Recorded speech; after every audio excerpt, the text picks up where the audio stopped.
Subtitle suggestion: Laying plans, the 5 factors that decide every battle before it begins. You have a better product. You have a smarter team. You have more passion than anyone in the room. And you are losing. This is the situation that destroys founders. That humiliates executives. That sends intelligent, hardworking people home at night questioning everything they thought they understood about competition. The product doesn't win. The best idea doesn't win. The most motivated team doesn't win. And if you've been in business longer than 3 years, you already know this is true. You've watched it happen to someone. Maybe it happened to you. Here is the uncomfortable question no business school will ask you. Before you entered the market, before you wrote the pitch deck, before you hired the first employee, did you actually assess whether you could win? Not whether you wanted to win. Not whether you deserved to win. Whether the conditions, the terrain, the forces at play, whether all of it, systematically evaluated, favored you.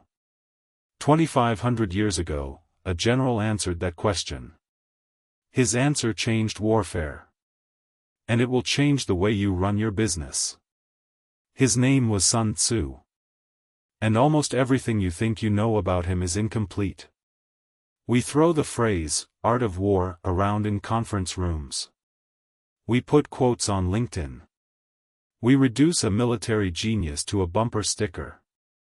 But the actual text, 13 chapters, written sometime around 500 BC during the spring and autumn period of ancient China, is something far stranger and more precise than its reputation suggests. Sun Tzu lived and fought during one of the most violent eras in Chinese history. The Zhou dynasty was fracturing. Warlords competed for territory in a landscape of perpetual war. Armies were not abstractions, they were tens of thousands of men marching on foot through mountains and river valleys, supplied by grain carts, dying of disease and exposure as readily as from enemy blades. A general who miscalculated didn't lose a quarter's revenue. He lost everything. His army. His lord's kingdom. His life. In that context, Sun Tzu wrote something that no general before him had written. Not a record of victories. Not a manual of tactics. What he wrote was a philosophy of decision-making before engagement. A framework for thinking about war, and by extension, about any competition, that begins not on the battlefield but in the quiet before it. The first chapter is called Laying Plans. In some translations, it appears as Strategic Assessments or Calculations. The Chinese title is Shiji, the beginning of reckoning. And what Sun Tzu does in this chapter is something most modern strategists still get wrong. He tells you that war, and competition, is decided before it begins. Not by courage. Not by weapons. By calculation. He opens with this. The art of war is of vital importance to the state. It is a matter of life and death, a road either to safety or to ruin. Hence it is a subject of inquiry which can on no account be neglected. Let that land. He is not saying war is exciting. He is not glorifying it. He is saying, this is serious. This requires your full, rigorous attention. Because the cost of getting it wrong is total. Replace state with company. Replace war with market entry. The sentence doesn't change. Sun Tzu then introduces what he calls the 5 constant factors. 5 things, he argues, that determine the outcome of any conflict. Any general who masters these, who can answer these 5 questions more accurately than his enemy, will win before the first arrow flies. These 5 factors are, moral law. Heaven. Earth. The commander. Method and discipline. They sound ancient. They are not. Every single one of them maps directly onto a question you should be asking about your business right now. The first factor is moral law. Sun Tzu defines it this way. Moral law causes the people to be in complete accord with their ruler, so that they will follow him regardless of their lives, undismayed by any danger. We use softer language today. We call it mission alignment. We call it culture. We call it purpose-driven leadership. But Sun Tzu's point is harder than any of those phrases implies. He is not asking whether your employees are happy. He is asking whether they believe in what you are building so completely that they will absorb difficulty, uncertainty, and sacrifice without breaking. Think about what Apple looked like in 1997. The company was weeks from bankruptcy. Steve Jobs had returned. There was no guarantee of survival. And yet engineers stayed. They worked nights. They shipped the iMac, then the iPod, then the iPhone, not because they were paid more than competitors, but because they believed they were building something that mattered. The moral law held. Now think about a company where it doesn't hold. Where leadership says one thing and does another. Where the mission statement is a framed poster no one reads. Where employees are executing tasks rather than pursuing a cause. That company can have a superior product, superior funding, and still collapse under competitive pressure, because when things get hard, the moral law breaks, and people leave, check out, or stop caring. Before you compete, you must answer honestly, do your people believe? Not do they believe in you, do they believe in the why? Sun Tzu is telling you that this is not a soft HR question. It is the first and most critical strategic variable. The second factor, heaven. Sun Tzu means this literally, the seasons, the weather, the natural forces outside human control. But his point is about timing. He writes, heaven signifies night and day, cold and heat, times and seasons. A modern translation, heaven is the market environment. The macro forces. The timing of your entry. The regulatory climate. The technological moment. Blockbuster didn't fail because Netflix was smarter. Blockbuster failed, in part, because they failed to read heaven. They misread the moment. They could see the shift coming, they even had an opportunity to acquire Netflix for $50 million in 2000. They declined. They were playing a winter strategy in a spring market, insisting that the old model would hold when the season had already changed. Heaven cannot be controlled. But it can be read. Sun Tzu's point is not that you should wait for perfect conditions. His point is that you must accurately understand the conditions that exist right now, not the conditions you wish existed, and build your strategy accordingly. Is your market early? Is it saturated? Is regulation coming that will reshape the competitive landscape? Is a technology shift about to make your cost structure obsolete, or your competitors? These are heaven questions. And most companies answer them with optimism rather than clarity. Third factor, Earth. Sun Tzu writes, Earth comprises distances, great and small, danger and security, open ground and narrow passes, the chances of life and death. Earth is your competitive terrain. Where are you fighting? Where do the advantages naturally concentrate? And critically, where are the choke points, the narrow passes where a smaller force can hold against a larger one?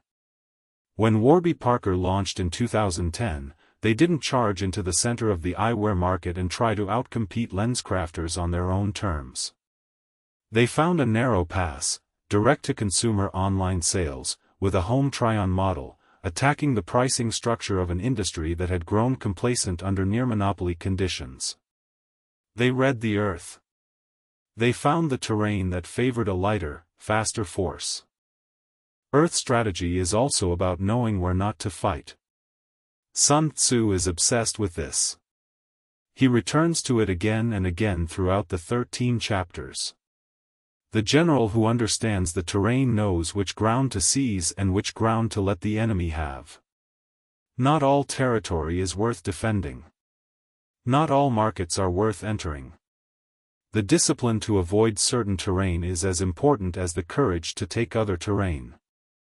Ask yourself honestly, where are you fighting that you shouldn't be? Where are you burning resources contesting ground that doesn't matter, while your competitor consolidates the positions that do? Fourth factor, the commander. Sun Tzu describes the ideal general in 5 qualities. The commander stands for the virtues of wisdom, sincerity, benevolence, courage and strictness. 5 words. Let's take them seriously rather than quickly. Wisdom, not intelligence. Wisdom is the ability to see clearly under pressure. To resist panic. To make decisions with incomplete information and be right more often than wrong. Sincerity, not charisma. The people who follow a general need to believe what he tells them is true. A leader who spins, who massages the numbers, who tells the team what they want to hear instead of what they need to hear, that leader destroys the moral law and loses the war. Benevolence, not softness. Sun Tzu is not describing a leader who is afraid to make hard calls. He is describing a leader who genuinely cares about the people in the organization. Who knows their names? Who considers the cost of a decision on the humans executing it? Because troops who feel genuinely cared for fight harder and longer than troops who feel used. Courage, not recklessness. This is perhaps the most misunderstood quality in business leadership. True courage is the willingness to make a difficult decision when the evidence supports it, even when everyone in the room is afraid. Not the willingness to take a wild bet because you're bored. Those are different things, and confusing them is expensive. And strictness, not cruelty. Standards. Consistency. The refusal to let violations of principle slide because they're inconvenient to address. Great organizations are strict about the things that matter and flexible about the things that don't. The commander knows the difference. Look at your own leadership honestly. Which of these 5 qualities is your weakest? Because that is the question Sun Tzu would ask. Not which one are you best at, which one is the gap that an intelligent competitor could exploit. Fifth factor, method and discipline. Sun Tzu writes, by method and discipline are to be understood the marshalling of the army in its proper subdivisions, the graduations of rank among the officers, the maintenance of roads by which supplies may reach the army, and the control of military expenditure. Strip away the military language. What he is describing is operational excellence. Systems. Logistics. The invisible machinery that turns strategy into execution. Amazon's dominance is not primarily a product story. It is a method and discipline story. The 2-day shipping promise was not a vision statement, it was an infrastructure investment, a logistics system, a set of operational disciplines built over years that competitors literally could not replicate even when they could see the strategy clearly. By the time Walmart understood what Amazon had built, the terrain had already been lost. Method and discipline is the least romantic of the 5 factors. Founders don't get excited about it. Investors don't usually fund for it. But Sun Tzu puts it 5th on his list for a reason. It is the factor that sustains everything else. The most brilliant strategy, executed by a commander with high moral authority, operating in perfect seasonal timing on favorable terrain, all of it collapses without the operational discipline to actually deliver. Your company has gaps in method and discipline right now. Every company does. The question is whether those gaps are in critical systems, the ones your strategy depends on, or in secondary ones. Know which is which. Sun Tzu now gives us the practical instrument. He writes, the general that hearkens to my counsel and acts upon it will conquer, let such a one be retained in command. The general that hearkens not to my counsel nor acts upon it will suffer defeat, let such a one be dismissed. And then he gives us the method of assessment. Now the general who wins a battle makes many calculations in his temple ere the battle is fought. The general who loses a battle makes but few calculations beforehand. It is by attention to this point that I can foresee who is likely to win or lose. Calculations in the temple. Before the battle. This is the entire philosophy of the chapter, compressed into one image. The ancient Chinese phrase is miao suan, temple calculations. Before a campaign began, a general would conduct a formal strategic assessment, comparing his position against the enemies across each of the 5 factors. If the calculations favored him, he advanced. If not, he did not engage. He waited, repositioned, or looked for different terrain. This is the framework I want you to take into your work this week. Not as a thought experiment. As a real exercise. Here is how you apply it. First, write down your primary competitive battle right now. The market you're fighting to win, the customer segment you're competing for, the product category where your success or failure will be decided. Get specific. Don't write, our industry. Write the actual fight. Second, score yourself and your primary competitor across each of the 5 factors. Not on a scale of 1 to 10, that invites rationalization. Instead, for each factor, ask a binary question. Who has the advantage here? You, the competitor, or is it genuinely neutral?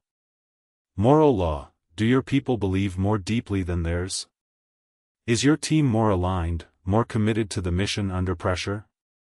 Heaven, does the timing of the market favor your model or theirs? Is the season turning in your direction or against you?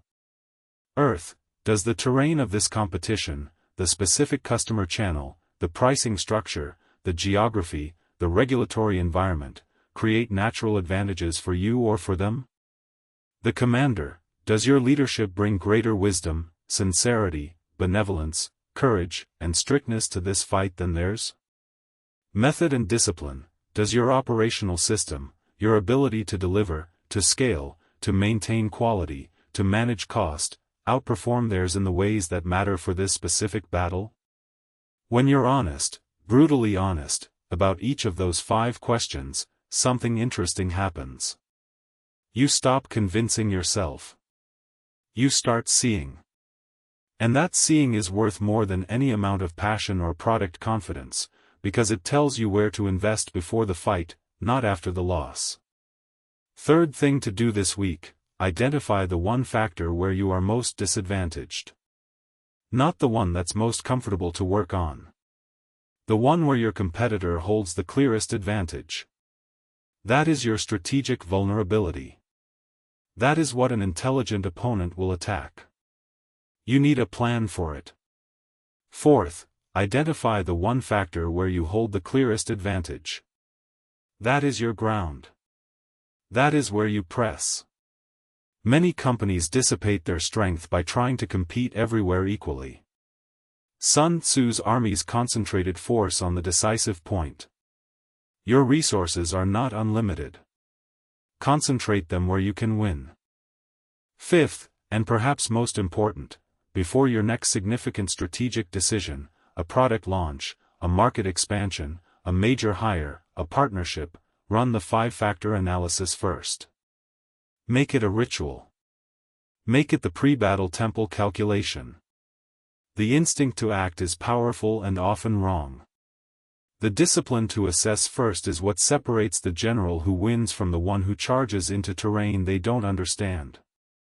Sun Tzu closes the first chapter with a line that military historians have argued over for 2 millennia. He writes, "Now the general who wins a battle makes many calculations in his temple ere the battle is fought." Many calculations. Not one bold vision. Not one gut call. Many calculations, made carefully, made honestly, made before the pressure of the moment distorts your judgment. The ancient world produced countless brilliant generals. Most of them are forgotten. Sun Tzu is not forgotten because he won the most battles, the historical record of his specific campaigns is incomplete and disputed. He is not forgotten because he was the most fearsome warrior. He is remembered because he understood something that most leaders, in any century, refuse to accept. The outcome of a competition is largely determined before the competition begins. Not entirely, execution matters, luck matters, the fog of war is real. But the conditions you create before battle, the assessment you make, the factors you honestly evaluate, these are the skeleton of the result. Everything else is flesh on a frame that was already cast. If this is the way you want to think about strategy, not as inspiration, not as motivation, but as rigorous, honest, historically tested discipline, then the source text matters. The Art of War by Sun Tzu. The translation I'd recommend for serious reading is the Lionel Giles translation. It's precise, it's complete, and it's in the public domain, though a well-annotated print edition adds context that free versions miss. You'll find it on Amazon, and I'll put a link in the description. Read it slowly. It's short, you can read the entire 13 chapters in an afternoon. But don't read it once. Read it again in 6 months. And again a year after that. You'll find different things each time, because you'll be fighting different battles. Next episode, we move to Chapter 2, Waging War. And Sun Tzu will tell you something that will feel profoundly counterintuitive if you've been taught that persistence is always a virtue. He argues that prolonged campaigns destroy even the army that wins them. Speed is not just a competitive advantage. It is a survival requirement.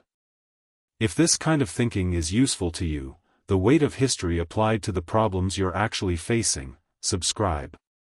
Not because I'm asking for a number. Because the next 13 chapters are worth your time, and I'd rather you find them than miss them. I am the Ancient Strategist. And the calculations begin now. Estimated spoken length, 350 words at 150 WPM is almost equal to 22 minutes 20 seconds.